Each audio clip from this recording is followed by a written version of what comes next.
Cookery சேனலை பார்த்து யார் வேணாலும் சமையல் பண்ணலாம். ஆனா சுவையான சமையல் பண்றது எப்படி? நான் இதயம் நல்லெண்ணெயில சமையல் பண்றேன். ஆஹா ஓஹோன்னு பாராட்டுறாங்க. நீங்களும் இதயம் நல்லெண்ணெயில சமையல் பண்ணுங்க, பாராட்ட வாங்குங்க. தினம் தோறும் வாங்குவே இதயம்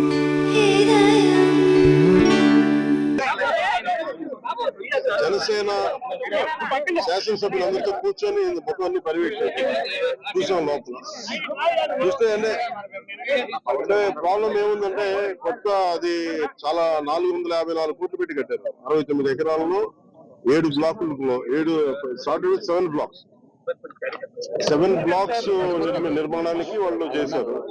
అది కూడా ఏం చేశారంటే ఎక్స్టెన్షన్ ఆఫ్ ఎగ్జిస్టింగ్ రిసార్ట్ కింద చెప్పారు. వాళ్ళు గవర్నమెంట్ జీవోలో ఏముందంటే existence redevelopment of existence resort. That's how they have raised the bill. దాంట్లో 2 బ్లాకులే పెట్టారు. ఫస్ట్ వాళ్ళు పెట్టింది ఏంటంటే 7 బ్లాక్స్ లో బడ్జెట్ ఒకదానికి 90 పైన, ఇంకో దానికి 70 పైన, 2 ఫేజెస్ లో ఇంతే. వాళ్ళు స్టార్ట్ చేసినప్పుడు 164 కోట్ల రూపాయలు, 164 కోట్ల రూపాయలతోటి 7 బ్లాక్స్ ప్లాన్ చేశారు. కట్టేటప్పటికి అది ఆ 7 బ్లాక్స్ కి పూర్తి చేయాలి. 4 బ్లాకులకి అంటే మనం చూస్తే 4 బ్లాక్ అంటే బిల్డింగ్ కాదు, residential block is 1, CMO office is 1. ఇవన్నీ కూర్చొని అలాగా వాళ్ళు 7 బ్లాకులు ప్లాన్ చేసుకుంటే 4 బ్లాకులే కట్టారు. 7 బ్లాకులకి వాళ్ళు ప్లాన్ చేసినప్పుడు 92 కోట్లు ఫస్ట్ ఫేజ్, రెండో ఫేజ్ 53 కోట్లు. సో రెండు కొంచెం అటు ఇటుగా పెడితే 160 కోట్ల పై చిల్లుకు వాళ్ళ ఒరిజినల్ ప్లాన్. అది ఏదైనా సరే ఇంకో చోట పైకి వెళ్ళిందంటే ఒక 2 అవుతుంది. కానీ ఇది 454 కోట్లు అయింది. Not even for the entire 7 blocks, it is only 4 blocks. 4 బ్లాకులకే 454 కోట్లు అయింది. ఒరిజినల్ ప్లాన్ 92 కోట్లు ఫస్ట్ ఫేజ్, సెకండ్ ఫేజ్. దీనికి లోపలికి వెళ్ళి చూసి నేను వచ్చినప్పటి నుంచి కూడా మమ్మల్ని గత కాలం రానివ్వలేదు. ఇప్పుడు ఏమైపోయింది, ఒక డ్యామేజ్ జరిగిపోయింది. ఋషికొండ ఒకప్పుడు ఇక్కడ రిసార్ట్స్ ఉన్నప్పుడు టూరిజం మన శాఖకి ఆదాయం 7 కోట్లు ఉంది. సో 7 కోట్ల ఆదాయం కోల్పోగా ఇప్పుడు అదనపు భారం 453 కోట్లు పడి ఇప్పుడు కరెంటు బిల్లు ఆదాయం మన సంవత్సరానికి కట్టాల్సిన ఇంకా ఉపయోగించకుండా జస్ట్ అది లైట్ లేసి అప్పుడప్పుడు ఏసీ ఆన్ చేయడానికి ఉట్టినే జస్ట్ ఆన్ చేసి ఆఫ్ చేయడానికి పనిచేస్తున్నది సక్రమంగా అనుకోవడానికి అది సంవత్సరానికి 1 కోటి రూపాయల పైన 15 లక్షలు అవుతుంది. దాని మీద అప్లై ఈ మెయింటెనెన్స్ వీటికి 1.5 కోటి అవుతుంది, జస్ట్ మేయర్ మెయింటెనెన్స్. ఇద్దరు 7 కోట్ల ఆదాయం. మేము అన్ని చూసిన తర్వాత లోపల వెళ్ళి పర్యవేక్షిస్తే ఇప్పుడు దాకా వాళ్ళు డ్యామేజ్ చేశారు. ఈ టాయిలెట్స్ ఎన్ని కోట్లు, టబ్బు ఇవన్నీ అయిపోయినాయి, ప్రజల్లోకి వెళ్ళిపోయినాయి. మా కుటుంబ ప్రభుత్వం నుంచి మేము PSC chairman, civil supplies minister Manohar గారితో, టూరిజం శాఖ మంత్రివర్గంతో అందరితో కూర్చున్నప్పుడు, మొత్తం అంటే జనసేన సభ్యులతో కూర్చున్నప్పుడు, వ్యవసాయ శాఖ సభ్యులతో కూర్చున్నప్పుడు జరిగిన డ్యామేజ్ జరిగిపోయింది. తొలచాల్సిన కొండ తొలిచేశారు, పాడు చేశారు. ఓకే, ఇవన్నిటిని మించి ఇప్పుడు మన ముందు ఏముందంటే దీన్ని how well we can utilise 400 change చెప్పి ఎలా పెట్టాలి. చాలాసార్లు అనేక మార్లు మేము కేబినెట్ మీటింగ్ చర్చించాం. ముఖ్యమంత్రి గారు కూడా దీని మీద ఎలా చేయాలనేది ఆయన అందరిని అడుగుతూ ఉన్నారు. సో మేము ఈ పర్యటన తాలూకు ముఖ్య ఉద్దేశం ఏంటంటే, ఈ పర్యటన ద్వారా ఫస్ట్ మేము అసలు ఏం చేయాలనేది మాకు ఇండివిజువల్ కుటుంబ ప్రభుత్వం కాబట్టి జనసేన పార్టీ తరఫు నుంచి వాట్ ఈస్ అవర్ అంటే వాట్ ఈస్ అవర్ వ్యూ అన్నదానికి మనం ఇక్కడి నుంచి మంగళగిరిలో కూర్చోనో లేదంటే ఇంకో ఊళ్ళో కూర్చొని చేయడం, ప్రత్యక్షంగా ఒకసారి ఫీల్డ్ విజిట్ చేసి వచ్చే పరిష్కారం వేరు ఉంటుంది. సో లోపలికి వెళ్ళి కూర్చొని మేము చూస్తున్నప్పుడు పెచ్చులు ఊడిపోతా ఉన్నాయి. ఆ సీఎం ఆఫీస్ బ్లాక్ లో ఆల్మోస్ట్ వాళ్ళు ఎవరు పేషెంట్ లో కూర్చునే ఆ పైకప్పు పడిపోయింది, నీళ్లు లీక్ అవుతున్నాయి.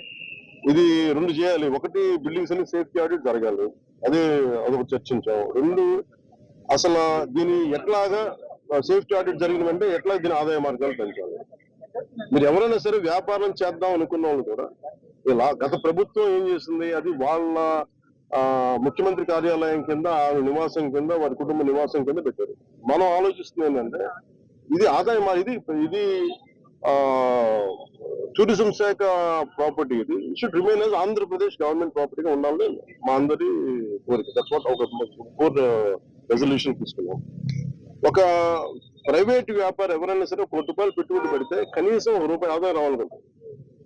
దీని మీద 453 కోట్ల రూపాయలు పెట్టుబడి పెట్టి కనీసం ముందస్తుగా ఏం చేయాలి, అసలు బ్రేక్ ఈవెన్ ఎప్పుడు అవుతుంది, ఇది ఆదాయం ఎప్పుడు మారుతుంది అనేది ఏం చెప్పంటే మన మైస్ అనేది ఒక యాక్రోనిం చెప్పారు. ఏంటి మైస్ యాక్రోనిం?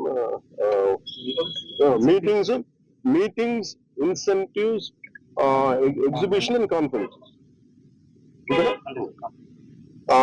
ఇది ఏంటంటే దుబాయ్ ఇస్ మైస్ డెస్టినేషన్ అంటారు. అలాగే వైజాగ్ ఇది మన మీటింగ్స్ కానీ లేదంటే ఏదైనా పెట్టుబడులు పెట్టుకోవాలి ఇన్సెంటివ్స్ ఇవ్వడానికి కానీ లేదంటే కాన్ఫరెన్స్ పెట్టుకోవడానికి బ్యూటిఫుల్ ప్లేస్ కాన్ఫరెన్స్ పెట్టుకోవడానికి లేదంటే ఎగ్జిబిషన్స్ పెట్టుకోవడానికి వీటన్నిటికీ కూడా డెస్టినేషన్ మ్యారేజ్ వీటన్నిటికీ ఉంటుంది. దాంట్లో భాగంగానే దీన్ని మైస్ ఈవెంట్ టోటల్ పాలసీలు దీన్ని పెడితే బాగుంటుందని కోరిక. అలా కాకుండా మనం 453 కోట్లు పెట్టి దీన్ని ఒక ఎగ్జిబిషన్ వాళ్ళు అందరూ మేము ఇచ్చిన మేజర్ ప్రపోజల్ ఏంటంటే, మేము తీసుకున్న మేజర్ రెజల్యూషన్ ఏంటంటే, it is not about football. మనం టికెట్లు పెట్టేస్తే ఎంత వస్తుంది రోజు బాగా ఉంటుంది తప్ప ఈ 450 అంటే నేను ప్రభుత్వం should think like proper business. Tourism శాఖ కూడా అది చెప్పాను. మీరు 453 కోట్లు ప్రజాధనం పెడితే 453 కోట్లు ఎప్పుడు బ్రేక్ ఇన్ అవుతే అది ఎప్పుడు ఆదాయం వస్తుంది. ప్రభుత్వం నుంచి తీయడం కాకుండా అందుకని దీన్ని డెస్టినేషన్ మీటింగ్స్ లేదంటే అన్ని కలిపిన ఈవెంట్స్ దీని మీద కూర్చోబెట్టి ఇమ్మీడియట్ గా దీన్ని ఈ వింటర్ లోపు దీన్ని ఒక నిర్ణయం తీసుకుని నాకు ఎందుకంటే నాకు ఈ టెండర్స్ ఎలా చేస్తారో నాకు తెలియదు, అవగాహన లేదు. దాని మీద అందరం కూర్చొని చర్చించమని చెప్పారు. ఇది మేము గౌరవ ముఖ్యమంత్రి గారికి దీన్ని మా రెజల్యూషన్ తెలియజేస్తాం.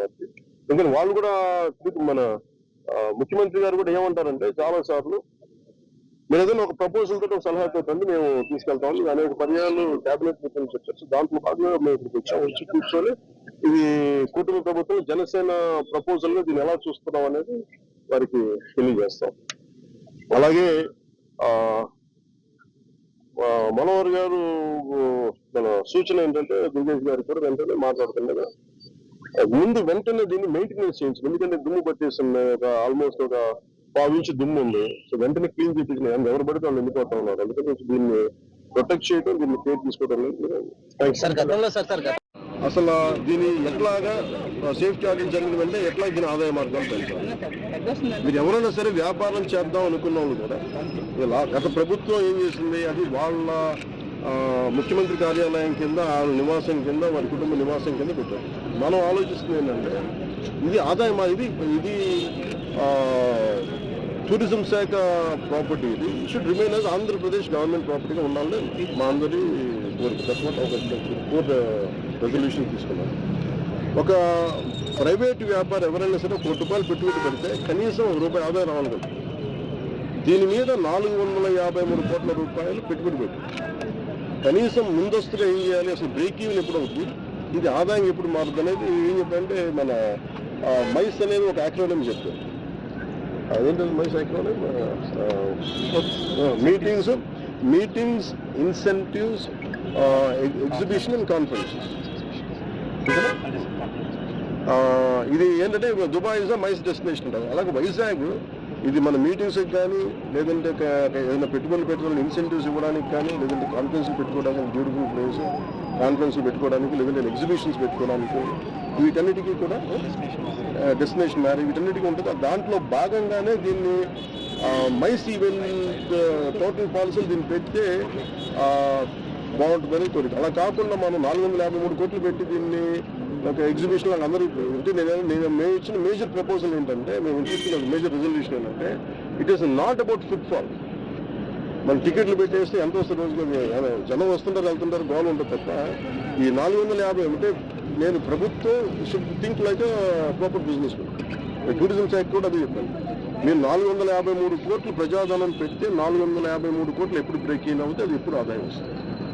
ప్రభుత్వం నుంచి తీయడం కాకుండా అందుకని దీన్ని డెస్టినేషన్ మీటింగ్స్ లేదంటే అన్ని కలిపిన ఈవెంట్స్ చేయాలి. దీని మీద కూర్చోబెట్టి ఇమ్మీడియట్ గా దీన్ని ఈ వింటర్ లోపు దీన్ని ఒక నిర్ణయం తీసుకుని నాకు ఎందుకంటే నాకు ఈ టెండర్స్ ఎలా చేస్తారో నాకు తెలియదు, అవగాహన లేదు. దాని మీద అందరూ కూర్చొని చర్చించమని చెప్తాను. ఇది మేము గౌరవ ముఖ్యమంత్రి గారికి దీన్ని మా రెజల్యూషన్ తెలియజేస్తాం. ఎందుకంటే వాళ్ళు కూడా మన ముఖ్యమంత్రి గారు కూడా ఏమంటారంటే చాలాసార్లు మీరు ఏదైనా ఒక ప్రపోజల్తో సలహాతో మేము తీసుకెళ్తాం. అనేక పర్యాలు క్యాబినెట్ మీటింగ్స్ వచ్చేసి దాంట్లో భాగంగా మేము ఇక్కడికి వచ్చాము. కూర్చొని ఇది కూటమి ప్రభుత్వం జనసేన ప్రపోజల్ని దీన్ని ఎలా చూస్తున్నాం అనేది వారికి తెలియజేస్తాం.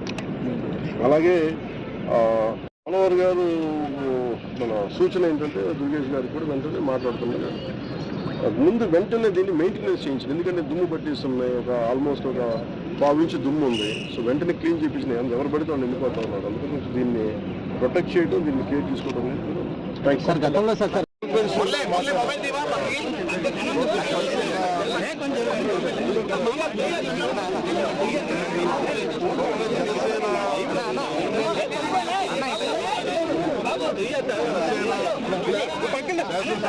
కూర్చొని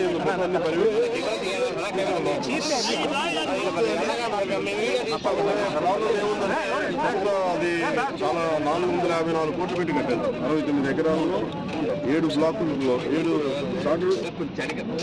బ్లాక్స్ నిర్మాణానికి వాళ్ళు చేశారు. ఏం చేశారంటే ఎక్స్టెన్షన్ ఆఫ్ ఎగ్జిస్టింగ్ రిసార్ట్ కింద చెప్పారు. వాళ్ళు జీవోలో ఏముంది existence, redevelopment of existence resort. దాంట్లో 2 బ్లాకులే పెట్టారు. ఫస్ట్ వాళ్ళు పెట్టింది ఏంటంటే 7 బ్లాక్స్లో బడ్జెట్ ఒకదానికి 90 పైన, ఇంకో దానికి 70 పైన. 2 కేసెస్లో ఇంతే. వాళ్ళు స్టార్ట్ చేసినప్పుడు 164 కోట్ల రూపాయలు, 164 కోట్ల రూపాయలతోటి 7 బ్లాక్స్ ప్లాన్ చేశారు. కట్టేటప్పటికి అది 7 బ్లాక్స్ పూర్తి చేయాలి. 4 బ్లాక్లు కట్టే మనం చూస్తే 4 బ్లాక్ అంటే బిల్డింగ్ కాదు. Residential block is 1, CMO office is 1. ఇవన్నీ కూర్చొని అలాగే వాళ్ళు 7 బ్లాకులు ప్లాన్ చేసుకుంటే 4 బ్లాకులే కట్టారు. 7 బ్లాకులకి వాళ్ళు ప్లాన్ చేసినప్పుడు 92 కోట్లు ఫస్ట్ ఫేజ్, రెండో ఫేజ్ 53 కోట్లు. సో రెండో కొంచెం అటు ఇటుగా పెడితే 160 కోట్ల పై చిల్లుకు వాళ్ళ ఒరిజినల్ ప్లాన్. అది ఏదైనా సరే ఇంకో చోట పైకి వెళ్ళిందంటే ఒక 2 ఇంతలు అవుతుంది. కానీ 454 కోట్లు అయితే not even for the entire 7 blocks. It is only 4 blocks. 4 బ్లాకులకే 454 కోట్లు అయింది. ఒరిజినల్ ప్లాన్ 92 కోట్లు ఫస్ట్ ఫేజ్, సెకండ్ ఫేజ్. దీనికి లోపలికి వెళ్ళి చూసి నేను వచ్చినప్పటి నుంచి కూడా మమ్మల్ని కొంతకాలం రానివ్వలేదు. ఇప్పుడు ఏమైంది, ఒక డ్యామేజ్ జరిగిపోయింది. ఋషికొండ ఒకప్పుడు ఇక్కడ రిసార్ట్స్ ఉన్నప్పుడు టూరిజం మన శాఖకి ఆదాయం 7 కోట్లు ఉంది. సో 7 కోట్ల ఆదాయం కోల్పోగా ఇప్పుడు అదనపు భారం 453 కోట్లు పడి ఇప్పుడు కరెంటు బిల్లు ఆదాయ మన సంవత్సరానికి కట్టాల్సిన ఇంకా ఉపయోగించకుండా జస్ట్ అది లైట్లు వేసి అప్పుడప్పుడు వేసి లాంచ్ చేయడానికి ఉట్టినే జస్ట్ ఆన్ చేసి ఆఫ్ చేయడానికి పనిచేస్తున్నది సక్రమంగా అనుకోవడానికి అది సంవత్సరానికి 1 కోటి రూపాయల పైన 15 లక్షలు అవుతుంది. దాని మీద అది ఈ మెయింటెనెన్స్ వీటికి 1 కోటి జస్ట్ మేయర్ మెయింటెనెన్స్. ఇద్దరు 7 కోట్ల ఆదాయం. మేము అన్ని చూసిన తర్వాత లోపల వెళ్ళి పర్యవేక్షిస్తే ఇప్పుడు దాకా వాళ్ళు డ్యామేజ్ చేశారు. ఈ టాయిలెట్స్ ఎన్ని కోట్లు, టబ్బు ఇవన్నీ ఇంకా అయిపోయింది, ప్రజల్లోకి వెళ్ళిపోయినాయి. మా కుటుంబ ప్రభుత్వం నుంచి మేము పిఎస్సి చైర్మన్ మన సివిల్ సప్లైస్ మినిస్టర్ మనోహర్ గారితో, టూరిజం శాఖ మంత్రివర్గంతో అందరితో కూర్చున్నప్పుడు, మొత్తం అంటే జనసేన సభ్యులతో కూర్చున్నప్పుడు జరిగిన డ్యామేజ్ జరిగిపోయింది. తొలచాల్సిన కొండ తొలిచేశారు, పాడు చేశారు. అన్నింటినీ మించి ఇప్పుడు మన ముందు దీన్ని how well we can utilise 400 change చెప్పి ఎలా పెట్టాలి. చాలాసార్లు అనేక మార్లు మేము క్యాబినెట్ మీటింగ్ చెప్తున్నాం. ముఖ్యమంత్రి గారు కూడా దీని మీద ఎలా చేయాలనేది పాపం ఆయన అందరూ అడుగుతూ ఉన్నారు. సో మేము ఈ పర్యటన తాలూకు ముఖ్య ఉద్దేశం ఏంటంటే, ఈ పర్యటన ద్వారా ఫస్ట్ మేము అసలు ఏం చేయాలనేది మాకు ఇండివిజువల్ కుటుంబ ప్రభుత్వం కాబట్టి జనసేన పార్టీ తరఫు నుంచి వాట్ ఈస్ అవర్ అంటే వాట్ ఈస్ అవర్ వ్యూ అనడానికి మనం ఇక్కడి నుంచి మంగళగిరిలో కూర్చోవడం, లేదంటే ఇంకా ఇంకో ఊళ్ళో కూర్చొని చేయడం, ప్రత్యక్షంగా వచ్చే పరిష్కారం వేరుంటుంది. సో లోపలికి వెళ్ళి కూర్చొని మేము చూస్తున్నప్పుడు స్విచ్లు ఊడిపోతూ ఉన్నాయి. ఆ సీఎంఓ ఆఫీస్ బ్లాక్లో ఆల్మోస్ట్ వాళ్ళు ఎవరు పేషెంట్లో కూర్చున్న పైకప్ పడిపోయింది, నీళ్లు లీక్ అవుతున్నాయి. ఇది 2 చేయాలి. ఒకటి బిల్డింగ్స్ అన్ని సేఫ్టీ ఆడిట్ జరగాలి.